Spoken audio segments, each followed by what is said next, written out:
KaraokeBooks. The Prince and the Pauper.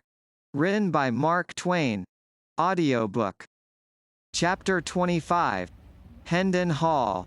As soon as Hendon and the king were out of sight of the constable, His Majesty was instructed to hurry to a certain place outside the town, and wait there, whilst Hendon should go to the inn and settle his account. Half an hour later the two friends were blithely jogging eastward on Hendon's sorry steeds. The king was warm and comfortable, now, for he had cast his rags and clothed himself in the second-hand suit which Hendon had bought on London Bridge. Hendon wished to guard against over-fatiguing the boy. He judged that hard journeys, irregular meals, and illiberal measures of sleep would be bad for his crazed mind, whilst rest, regularity, and moderate exercise would be pretty sure to hasten its cure. He longed to see the stricken intellect made well again and its diseased visions driven out of the tormented little head.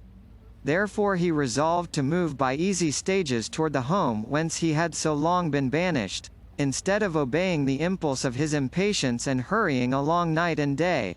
When he and the king had journeyed about 10 miles, they reached a considerable village, and halted there for the night, at a good inn. The former relations were resumed.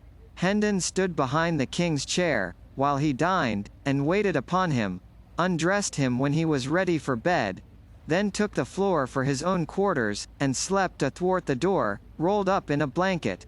The next day, and the day after, they jogged lazily along talking over the adventures they had met since their separation, and mightily enjoying each other's narratives. Hendon detailed all his wide wanderings in search of the king, and described how the archangel had led him a fool's journey all over the forest, and taken him back to the hut, finally, when he found he could not get rid of him. Then, he said, the old man went into the bedchamber and came staggering back looking broken-hearted, and saying he had expected to find that the boy had returned and laid down in there to rest, but it was not so. Hendon had waited at the hut all day. Hope of the king's return died out, then, and he departed upon the quest again. And old Sanctum Sanctorum was truly sorry your highness came not back, said Hendon. I saw it in his face. Marry, I will never doubt that, said the king, and then told his own story, after which, Hendon was sorry he had not destroyed the archangel.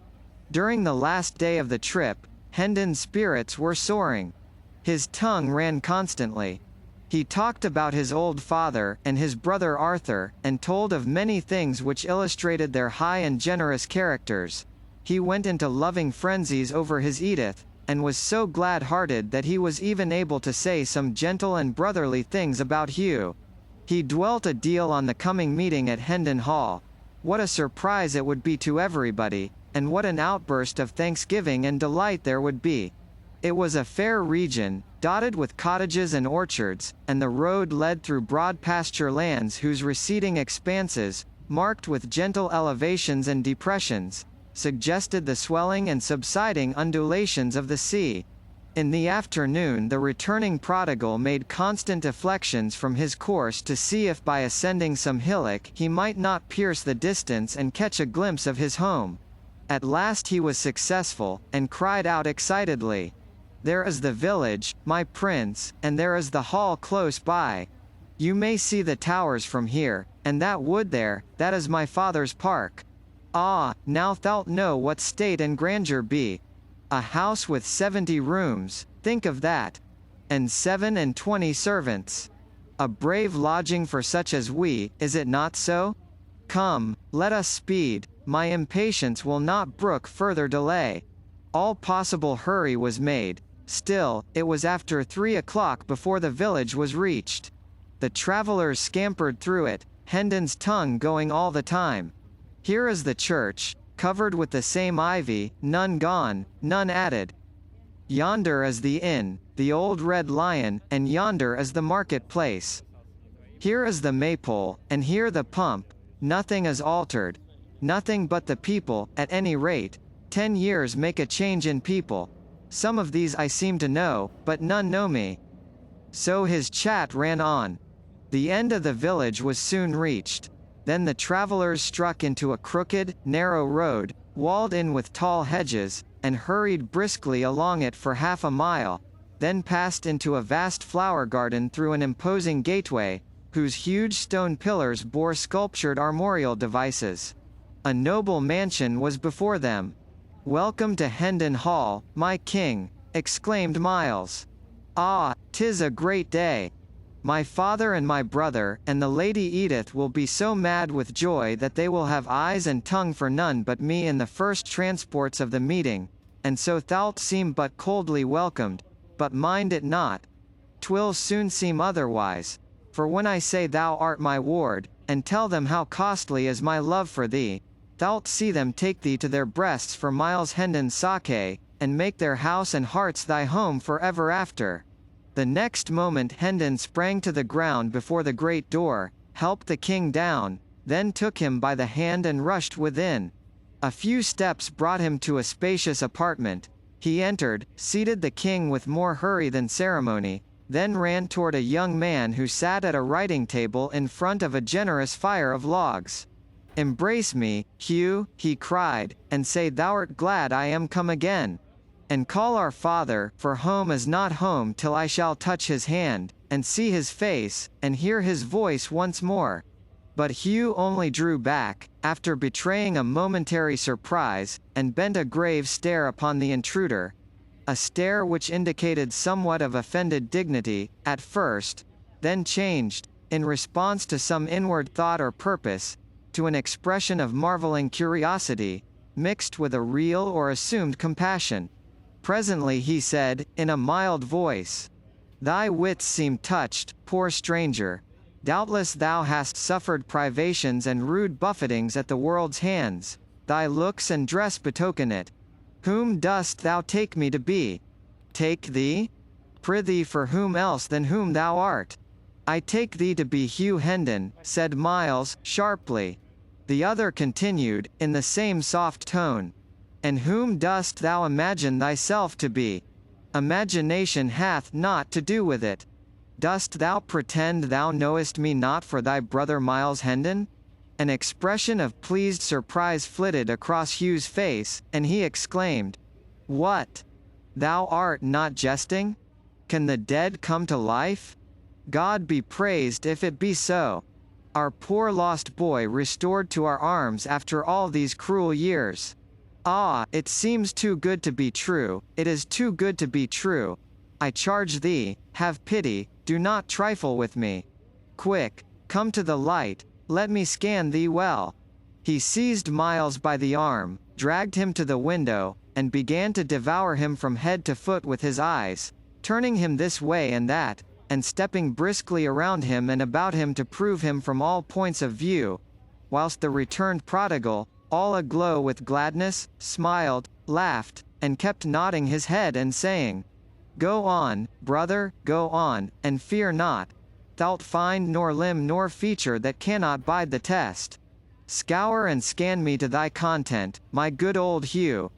I am indeed thy old Miles, thy same old Miles, thy lost brother, is it not so? Ah, 'tis a great day, I said 'twas a great day.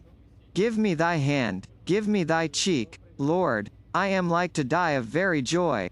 He was about to throw himself upon his brother, but Hugh put up his hand in dissent, then dropped his chin mournfully upon his breast, saying with emotion, "Ah, God of his mercy, give me strength to bear this grievous disappointment." Miles, amazed, could not speak for a moment. Then he found his tongue, and cried out, "What disappointment? Am I not thy brother?" Hugh shook his head sadly, and said, "I pray heaven it may prove so, and that other eyes may find the resemblances that are hid from mine. Alack, I fear me the letter spoke but too truly." "What letter?" "One that came from oversea, some 6 or 7 years ago. It said my brother died in battle. It was a lie. Call thy father, he will know me. One may not call the dead." "Dead?" Miles's voice was subdued, and his lips trembled. "My father dead? Oh, this is heavy news. Half my new joy is withered now. Prithee let me see my brother Arthur, he will know me. he will know me and console me. He, also, is dead. God be merciful to me, a stricken man. Gone, both gone, the worthy taken and the worthless spared, in me. Ah! I crave your mercy.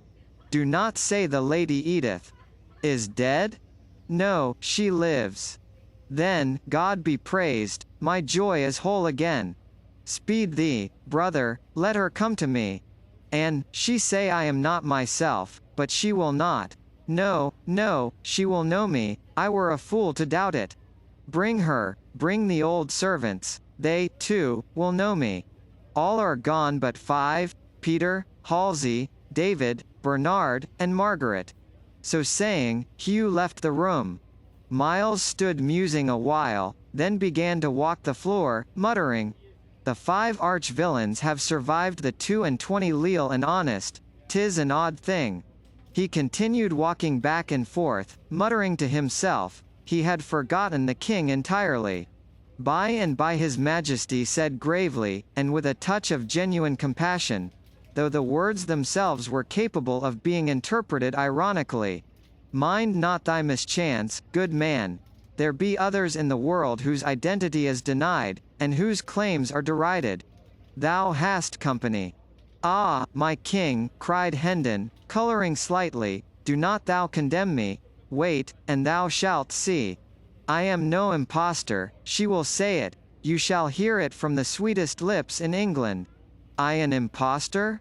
Why, I know this old hall, these pictures of my ancestors, and all these things that are about us, as a child knoweth its own nursery. Here was I born and bred, my lord. I speak the truth. I would not deceive thee. And should none else believe, I pray thee do not thou doubt me. I could not bear it." "I do not doubt thee," said the king, with a childlike simplicity and faith. "I thank thee out of my heart," exclaimed Hendon with a fervency which showed that he was touched. The king added, with the same gentle simplicity, "Dost thou doubt me?" A guilty confusion seized upon Hendon, and he was grateful that the door opened to admit Hugh, at that moment, and saved him the necessity of replying. A beautiful lady, richly clothed, followed Hugh, and after her came several liveried servants. The lady walked slowly, with her head bowed and her eyes fixed upon the floor. The face was unspeakably sad. Miles Hendon sprang forward, crying out, "Oh, my Edith, my darling!" But Hugh waved him back, gravely, and said to the lady, "Look upon him. Do you know him?" At the sound of Miles's voice the woman had started slightly, and her cheeks had flushed. She was trembling now.